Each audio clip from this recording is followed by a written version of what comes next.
Hey there guys, it's me Tom000123. This is a Destiny multiplayer gameplay. Not my first launch Destiny video that I actually wanted to do. That's me, the little blue guy with the shark head, that's me. It's awesome. It's not the first video I wanted to do with Destiny. I've got something in the works that's very nearly finished, but I got this gameplay while I was playing with TS2 rules and Killer Bane on Destiny multiplayer. And I really wanted to share this with you guys. I was really quite pleased with the way I performed in this game. I do have another video coming up. It is going to be something rather special. I'm not giving anything away what it is.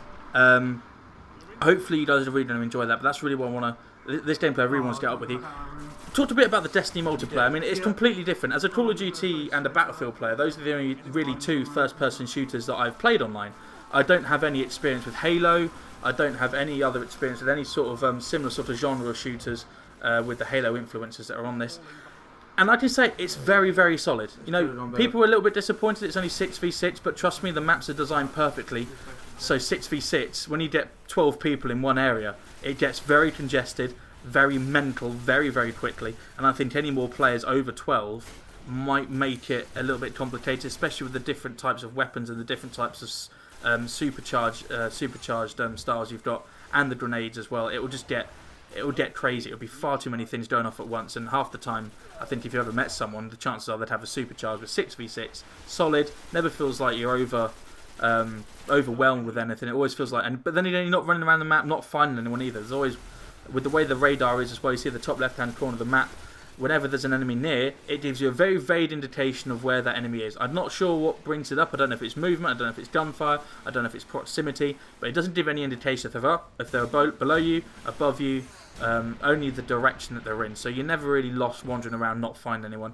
But it's not pinpointing your position. You never feel like they know exactly where you are. You always still have a bit of a surprise. Like here, I'd be showing up on their map, but he wouldn't exactly know where below or behind him, or below or above him. So you still have that element of surprise. Solid Call of Duty and Halo influences are very evident in this multiplayer. You've got the Call of Duty HUD, the way the guns are, the way the guns handle, and then you've got that Halo sort of map design where it's all vertical, lots of different ways to get into different buildings. There's never one style of play for playing this game. You can use shotguns, you can use sniper rifles, you can use assault rifles, and you're never feeling like you're outgunned. But then again, you can see from the HUD the way the ammo is, the way your guns are displayed, the kill feed in the bottom left-hand corner, and all the information on the screen with points. Very Call of Duty, and again, very Halo. A few multiplayer tips that I found to be quite useful. Guns with a steady recoil over guns with high damage. Now, I think that's quite key, because most of the time, and this is tying in with point 2, you're going to be aiming for the head. There's a huge difference in damage. You can see there, each gold number that comes up is me hitting a vital point on his body, so mostly the head. And if you've got a gun with decent recoil but not necessarily very high damage, it doesn't matter, because you're still going to be doing a lot of damage by aiming for that head, and if you can lay shots down consistently on the head, then it won't matter what sort of gun that you're using. Supercharged, save it, don't waste it. A lot of people look at it and go, oh, it's an easy kill, use it from a kill streak.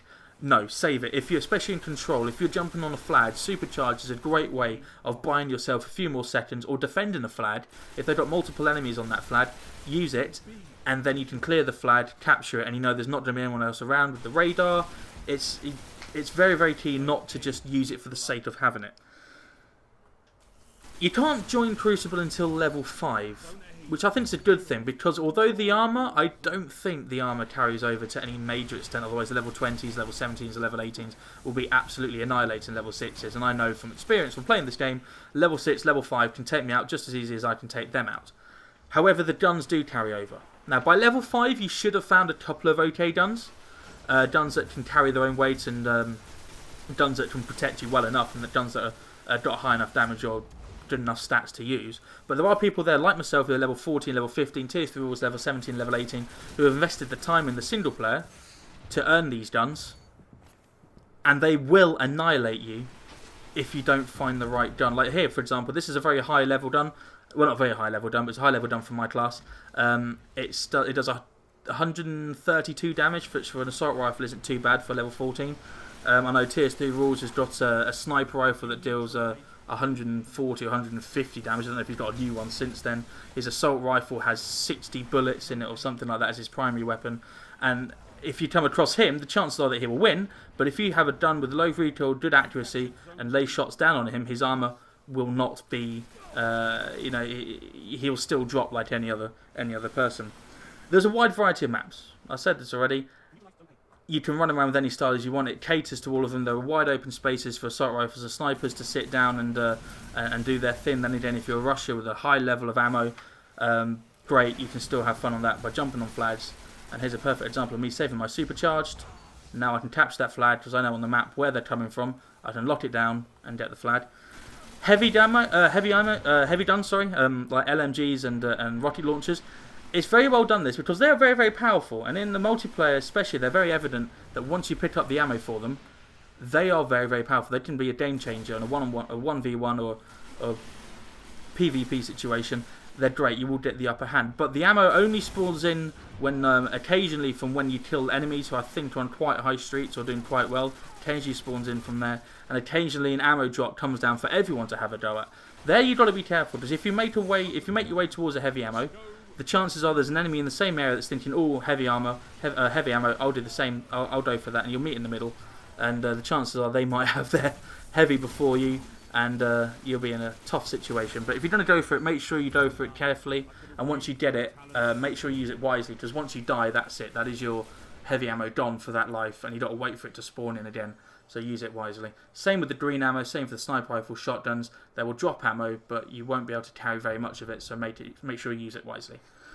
That's the end of the game. I hope I've given you a little bit of an insight into what the Destiny multiplayer is like. As for the game on a whole, it's phenomenal. I finished on 34 kills there, I think.